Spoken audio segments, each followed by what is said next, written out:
आज शोकसभा संपन्न आहे. खरं म्हणलं तर आज महाराष्ट्राला फार दुःखाचं वातावरण आहे.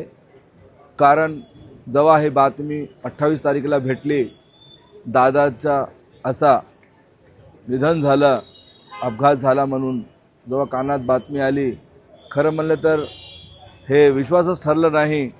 दुमार टी व्हीमध्ये मोबाईलमध्ये बघून ही विश्वास नाही होत होतं की दादा आमच्यामधून निघून गेलेले आहे, कैलाशवासी झालेले आहे म्हणून.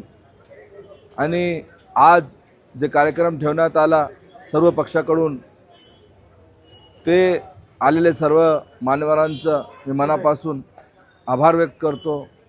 व दादासारखे महाराष्ट्रामध्ये कोणीच नाही असे म्हणलं तर खोटं होणार नाही. कारण दादांनी जे सर्व पक्षांना घेऊन चालले होते, सर्व समाजाला घेऊन चालले होते, आणि त्यांच्या मनामध्ये कधीही कोणतीही अशी भावना नाही होती की हे कोणत्या पक्षाचं आहे, ते कोणत्या पक्षाचं आहे आणि कोणत्या समाजाचं आहे.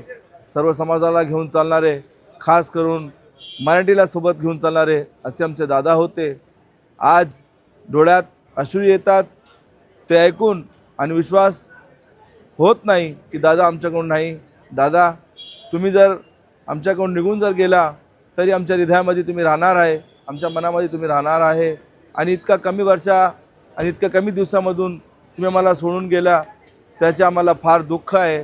कारण 66 वर्ष 6 महिने 6 दिवस 2026 आणि विमानामध्ये 6 लोक, हे विचित्र घडलेलं आहे. आम्हाला विश्वास बसत नाही, तरी पण निसर्गाने जे केले त्याला मानावंच लागते. आणि परत परिवार, आम्ही तुमच्यासह परिवारसोबत तुमच्यासोबत आहे, तुमच्या दुःखात सोबत आहे. परत आम्हाला असा नेतृत्व करणारा कोणी भेटणार नाही. दादा, तुमची फार फार आठवण येते.